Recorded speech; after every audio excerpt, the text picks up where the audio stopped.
everyone, welcome. We are going to start this video off with a Bible verse in James chapter 4 verses 11 through 12. Don't speak evil against each other, dear brothers and sisters. If you criticize and judge each other, then you are criticizing and judging God's law. But your job is to obey the law, not to judge whether it applies to you. God alone, who gave the law, is the judge. He alone has the power to save or to destroy. So what right do you have to judge your neighbor?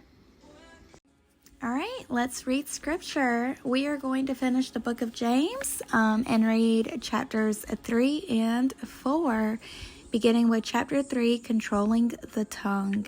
Dear brothers and sisters, not many of you should become teachers in the church, for we who teach will be judged more strictly. Indeed, we all make many mistakes, for if we could control our tongues, we would be perfect and could also control ourselves in every other way.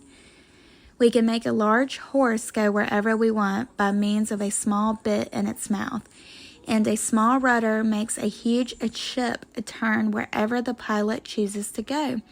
Even though the winds are strong, in the same way, the tongue is a small thing that makes grand speeches. But a tiny spark can set a great forest on fire, and among all the parts of the body, the tongue is a flame of fire. It is a whole world of wickedness corrupting your entire body. It can set your whole life on fire, for it is set on fire by hell itself. People can tame all kinds of animals, birds, reptiles, and fish, but no one can tame the tongue. It is restless and evil, full of deadly poison. Sometimes it praises our Lord and Father, and sometimes it curses those who have been made in the image of God. And so blessing and cursing come pouring out of the same mouth. Surely, my brothers and sisters, this is not right. Does a spring of water bubble out with both fresh water and bitter water? Does a fig tree produce olives, or a grapevine produce figs? No, and you can't draw fresh water from a salty spring. True wisdom comes from God. If you are wise and understand God's ways, prove it by living an honorable life, doing good works in the humility that comes from wisdom. But if you are bitterly jealous and there is selfish ambition in your heart, don't cover up the truth with boasting and lying, for jealousy and selfishness are not God's kind of wisdom. Such things are earthly, unspiritual, and demonic. For wherever there is jealousy and selfish ambition, there you will find disorder and evil of every kind. But the wisdom of above is first of all pure. It is also peace, loving, gentle at all times, and willing to yield to others. It is full of mercy and the fruit of good deeds. It shows no favoritism and is always sincere. And those who are peacemakers will plant seeds of peace and reap a harvest of righteousness. Chapter 4, drawing close to God. What is causing the quarrels and fights among you? Don't they come from the evil desires at war within you? You want what you don't have, so you scheme and kill to get it. You are jealous of what others have, but you can't get it, so you fight and wage war to take it away from them. Yet you don't have what you want because you don't ask God for it. And even when you ask, you don't get it because your motives are all wrong. You want only what will give you pleasure. You adulterers, don't you realize that friendship with the world makes you an enemy of God? I say it again, if you want to be a friend of the world, you make yourself an enemy of God. Do you think the scriptures have no meaning? They say that God is passionate, that the Spirit He has placed within us should be faithful to Him. And He gives grace generously, as the scriptures say. God opposes the proud, but gives grace to the humble. So humble yourselves before God, resist the devil, and he will flee from you. Come close to God, and God will come close to you. Wash your hands, you sinners. Purify your hearts, for your loyalty is divided between God and the world.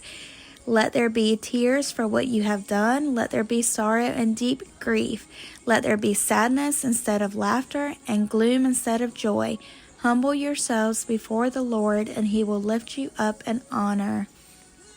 Warning against judging others. Don't speak evil against each other. Dear brothers and sisters, if you criticize and judge each other, then you are criticizing and judging God's law. But your job is to obey the law, not to judge whether it applies to you. God alone, who gave the law, is the judge. He alone has the power to save or to destroy. So what right do you have to judge your neighbor? Warning about self-confidence. Look here, you who say, today or tomorrow we are going to a certain town and will stay there a year. We will do business there and make it a profit. How do you know what your life will be like tomorrow? Your life is like the morning fog. It's here a little while, then it's gone. What you ought to say is, if the Lord wants us to, we will live and do this or that. Otherwise, you are boasting about your own pretentious plans, and all such boasting is evil. Remember, it is sin to know what you ought to do and then not to do it. Chapter 5, which in the beginning of this video I said we would finish the book of James, and I only said that there was chapters 3 and 4, but I did not realize that there was a chapter 5. I mean, I did know that, but I think I forgot. But anyways, all right. So chapter 5, a warning to the rich. Look here, you rich people. Weep and groan with an anguish because of all the terrible troubles ahead of you. Your wealth is rotting away, and your fine clothes are moth-eaten rags. Your gold and silver are corroded. The very wealth you were counting on will eat away your flesh like fire. This corroded treasure you have hoarded will testify against you on the day of judgment. For listen, hear the cries of the field workers whom you have cheated off their pay. The cries of those who harvest your fields have reached the ears of the Lord of heaven's armies. You have spent your years on earth in luxury, satisfying your every desire. You have fattened yourselves for the day of slaughter. You have condemned and killed innocent people who do not resist you. Patience and endurance. Dear brothers and sisters, be patient as you wait for the Lord's return. Consider the farmers who patiently wait for the rains in the fall and in the spring. They eagerly look for the valuable harvest to ripen. You too must be patient. Take courage, for the coming of the Lord is near. Don't grumble about each other, brothers and sisters, or you will not be judged. Or you will be judged. For look, the judge is standing at the door. For examples of patience as suffering, dear brothers and sisters, look at the prophets who spoke in the name of the Lord.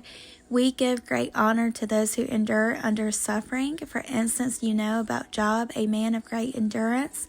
You can see how the Lord was kind to him at the end.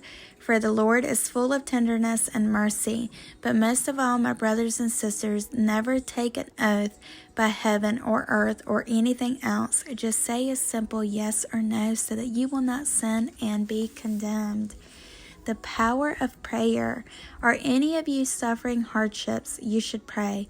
Are any of you happy? You should sing praises. Are any of you sick? You should call for the elders of the church to come and pray over you, anointing you with oil in the name of the Lord. Such a prayer offered in faith will heal the sick, and the Lord will make you well. And if you have committed any sins, you will be forgiven. Confess your sins to each other and pray for each other so that you may be healed.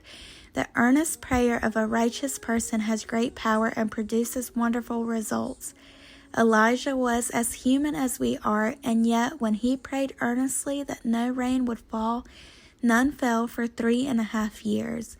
Then, when he prayed again, the sky sent down rain, and the earth began to yield its crops.